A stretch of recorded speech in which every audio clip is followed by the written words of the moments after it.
Bu qutuya 100 manat verməyə dəyər. Gəlin bir yerdə baxaq. Deməli dostlar, bu tanınmış GQ jurnalının fəsillik qutusudur. Abunə olursunuz və hər fəsil sizə maraqlı əşyalar göndərirlər. Məndə elə oldu ki, çatdırılma ilə bir yerdə, hamısı bir yerdə təxmini 100 manata başa gəldi. Yəni, qutunu biraz gecikdirmişdilər deyə mənə bundan hədiyyə qoydular. Deməli, belə bir polo köynəkdir. Öz saytında yazıldığına görə bunun $60 qiyməti var.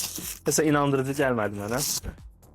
Biraz dayday köynəyinə oxşar amma biri nə deyirsən, nə deyirsən? Köynək lap o qış parkındakı daydaylar var, domino oynayırlar. Onların paltarlarını Dayday köynəkdir, domino oynayan daydayların köynəyi. Sizcə yaraşdı mənə? Rəylərdə yazın.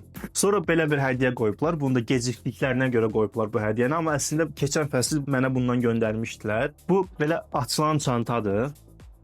Bu şəkildə açırsınız. Mən bunu Avropaya gedəndə özümlə aparmışdım. Nəsə alış-veriş eləyəndə içinə qoyurdum. Bunu da kiməsə hədiyyə verərəm, çünki 2 dənə oldu. İndi isə gəlin keçək əsl qutuya. Əsl qutuda görək nələr var. Bəli, burada bəzi kuponlar var. Bunu Amerikada yaşayan dostlarıma göndərəcəm. Nəsə yemək kuponlarıdır. $130 endirim kuponudur. Bir dənə alt paltarıdır. Kişilər üçün iç geyimidir. Bu kodu yığanda mənim ölçümdə göndərəcəklər bunu. Yəni ki, içinə qoymayıblar. Mən pulsuz iç geyimi əldə edəcəm. Silk Cut markasından Silk Cut. Atlas markasına aid olan belə bir üzqırxandır. Burasında hətta iPhone kimi açsan belə şey eləmir. Görünüşü çox qəşəngdir. Sanki iPhone açırsan. Və içərisindən bir ədəd də belə bir əlavəsi çıxır. Burası fırlanır bu şəkildə.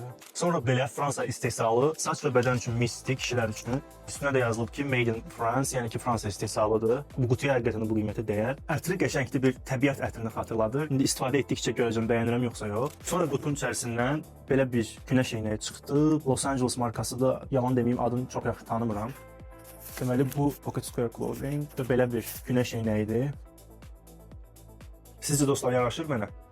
Sonra kişilər üçün belə bir üz kremi çıxdı, Obagi markasının. İnternetdə baxdığım qədərilə Obagi tanınmış və güvənilən bir markadır və Amerika istehsalıdır, Made in USA. Həqiqətən buna da dəyər. İnanaram bu $70, çünki skincare baha olur. Qutunun içindən bir dənə də bundan çıxdı. 2 dənə artıq bu köynəkdən olmuş oldu məndə. Birini də hansısa bir izləyicimə hədiyyə verərəm, çünki paylaşmağı sevirəm. Üstünə də yazılmış qiyməti $78.